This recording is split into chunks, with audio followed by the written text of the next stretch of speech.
A question. Do you ever feel just a little bit cheated when you see the titles roll on a movie that claims it is based on a true story, only for you to quickly realise it's actually based on a sliver of truth, with 2 hours of bollocks constructed around it? Story of my life, that is. I'm not convinced there's any such thing as a true story. Any story depends on the storyteller, is filtered through their own perspective or experience or agenda. I'm not convinced anybody wants to hear the truth these days anyways. People are so easily offended by the truth, especially if it clashes with their precious worldview. That offends me. Really? Well, bully for you. Don't shoot the messenger. You want to hear a true story? When I was a little boy, I wanted to be a little girl. Or at least that was my understanding at the time. I hesitate to say I was in touch with my feminine side, but because, as we know, women have cornered the market in all the positive virtues, let's label it feminine for convenience. I didn't like rough play, didn't like football, I wasn't interested in guns. I gravitated towards dolls. I had loads. I can still remember them all by name. Those dollies were my friends. Just as well I wouldn't have had any friends otherwise. Cruel kids seek out tender hearts, like heat-seeking missiles. Usually primed by their parents, but I'm not going to give those chuffs all the credit. As I was saying, I was this sad kid with no life-size friends. Until this girl moved into our neighbourhood. Danny, she was called. She was new on the estate, so didn't have any friends either, and hadn't been poisoned by my reputation because nobody would talk to her, except me. I befriended her. We had a lovely couple of weeks playing together. I'd take my dolls round to her house and let them play with hers. We had fun. We laughed a lot, as I recall. Then one day I called round and her mother told me she couldn't come out to play. She wasn't well. Same story the next day, and the next. On the 4th, I saw her outside her house, but she ran indoors before I could reach her. Her mother stood in the porch holding the fort. I asked her, "What have I done? Why doesn't she want to play with me anymore?" Her mother replied, "Because if she plays with you, none of the other kids will play with her." Best part of 30 years ago. Attitudes are meant to change with time. I'm not convinced. And I know her mother was only looking after her own. But I can't help but grieve for that little lad taking that slap in the face through no fault of his own. I remember my face burning with shame. It should have been hers that was burning. What a sad, sad sack of humanity. I wish I could be more generous, but I can't. My dad always used to say, "Declan, one day you will realise the school days were the best days of your life." "No, I won't, Dad," I told him. And I was not wrong. He was wrong. It was hideous. Fucking hideous. I only started living once I left and got away from the shithouses in the playground to a place where my dubious reputation didn't precede me. There's this guy I went to school with, Toby. He wasn't a bad lad. One of the rare exceptions. He keeps arranging these school reunions.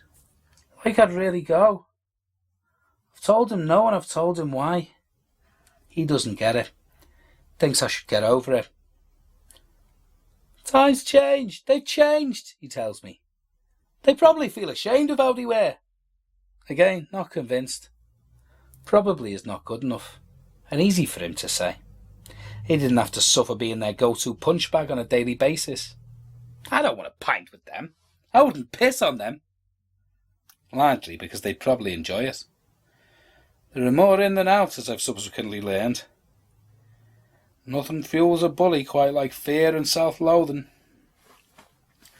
Back to the boy-girl thing. Puberty hit. Must have been all of 13 when I properly realised I fancied other boys. So that explained it. I really was gay, just as I'd been told with great relish over and over again for years by the kids who enjoyed sticking in the knife and twisting it. I put the boy-girl dichotomy to the back of my mind. I didn't want to be a girl. I just wanted the love of a good man. We all know miracles don't happen. At least I don't believe in them anymore. So now I was in the closet, struggling with my sexuality for years, waiting until my 18th birthday for fear of getting arrested, publicly humiliated and ostracised for my perversion. Along the way I met Astrid, a vision of loveliness who came out of the European left field, and I was smitten. I loved her. I loved her absolutely. Everything worked, if you catch my drift. And I did love her. I loved her so much. She left me. I wouldn't have left her. No woman ever came along to replace her. Zo is het leven, as they say in Dutch. Such is life, translates in any other language, sadly. During the coming out process, while I was trying to work through my confusion, I'd tell gay counsellors about her.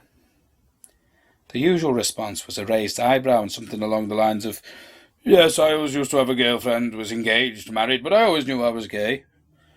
And I think upon reflection, yes, because that was your experience. My experience is my experience, and yours will not change or challenge mine. I take it as a sign that I've grown up, evolved, become my own man, if you'll pardon the pun. When did I put the boy-girl dilemma to bed? When I joined the church. Controversial. Don't mention the R word. Bound to offend somebody. Tough. True story. The men in that congregation were a revelation. They were loving, encouraging, nurturing. Not all of them, some of them were assholes. But by and large I was impressed, challenged even. Men hugged each other with affection and acceptance and no carnal intent. It was epic. Christ was the model of what it was like to be fully human. We were meant to be Christ-like, and he was the exemplar.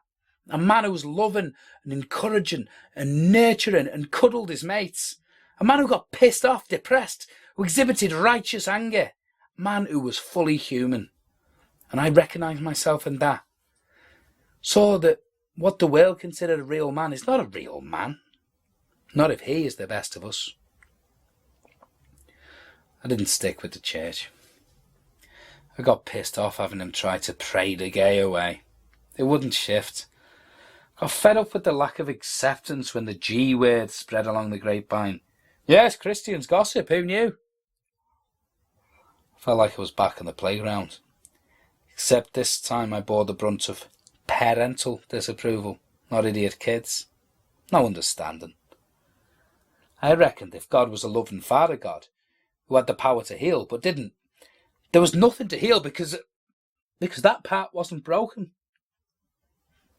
Moreover, a loving Father God would love his children as they are, whoever and whatever they are, because the world is full of shitty people who will bully them, and they need his love and affirmation to build up the self-worth and resilience they need to combat that. The church didn't get it. Goodbye. I embraced my masculinity. I've never looked back. I'm comfortable being a man. I like having a willy.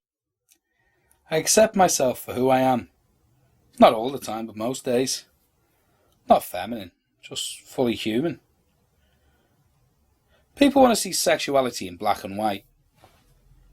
Experience has told me it's just shades on a spectrum. And no, not all boys who play with dolls are gay, but if some are, big frickin' deal. But looking back, I do wonder if that little boy could have taken a magic pill and transformed into a girl, would he? And the answer is probably yes. Ask me now and I'd say no. That would be my decision. Not everyone's decision, but my experience, and my choices are no less valid than anybody else's. I'm me. I'm Declan. It's my story. And maybe that's the point. If we just accepted difference, there would be far fewer wounded people in this world. Suicide is the biggest single killer of men under 45. Men of all shapes, sizes and sexualities. 84 a week, they reckon, in the UK alone. Men who lived and died in emotional isolation because society tells them you're not a real man if you show you're weak and vulnerable. Society is fucked up. That's my experience. And I'm not about to be another casualty. No chance. True story.